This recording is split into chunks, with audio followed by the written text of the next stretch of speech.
Well, I think the good thing about me for governor is I'd not only be supporting, Georgia agribusiness, Georgia farmers, forestry, and everything else that goes on in rural Georgia, but I'd also be supporting myself and businesses that I have. We have a small 400-acre timber farm. I'm involved in row crop farm, and I've been involved in agriculture processing. Got a degree from the University of Georgia in agriculture. Served on the Ag Committee as Secretary in the Senate under a great chairman, John Bullock from Southwest Georgia. So I've learned a lot about ag. I know we got really tough issues facing farmers, agribusiness people, and rural Georgia. The good thing is I know that, and I know what we need to do to fix it. And if I don't, I know the people that I can talk to do that.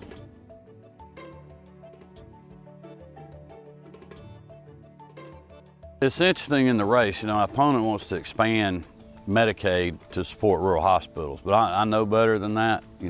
Throwing more money at a government program that's not working is not what is going to solve the issues that we have in rural Georgia. There's a whole mix of things that are going to do that, and that's why I put this whole plan to strengthen rural Georgia. It's on our website, and it's 9 or 10 pages, and it deals with health care, deals with education, deals with economic opportunities, high-speed internet, because we got to work on all those things, and we need to have a governor that's going to work on all those things and work for every Georgian in our state, no matter what their zip code is.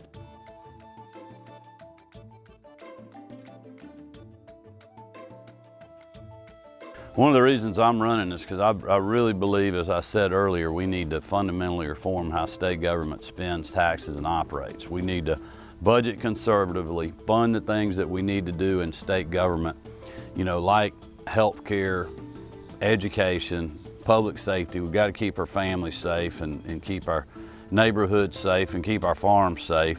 But we've also got to provide good infrastructure so farmers and agribusiness and other producers can get their goods to the market. That's just as important in rural Georgia as it is, dealing with congestion in Atlanta. And I understand that. And I'll be a governor that's gonna work on that.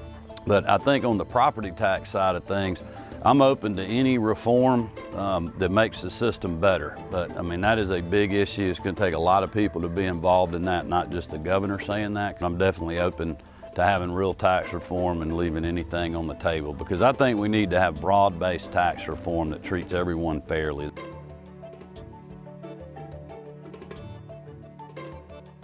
My message to rural Georgia voters is, number one, I'm one of you. I've had businesses in rural Georgia. I have a timber farm in rural Georgia. I live on a 40-acre farm in the smallest county in the state, right here in Clark County. But in some ways, this is rural Georgia, and I understand the issues that are out there. I've been a person, not only as a candidate for governor, but as Secretary of State. I've visited all 159 counties. We work with all 159 of them every day as the chief elections official. And when I've gone on those visits, I haven't just gone to see the elections office. I've been in the courthouses. I've sat down with the business community. I've spoken with the local paper. I've spoken to civic clubs. I have, stayed in people's homes and seen where they don't have access to high-speed internet, and seen, and heard the stories of their children having to move away for better opportunities. And that is not good for our state. We need our whole state to be growing and prospering and having opportunities, or at least most areas of our state. I know it's hard to do that in every county, but I'm absolutely going to be a governor that's going to work hard to do that.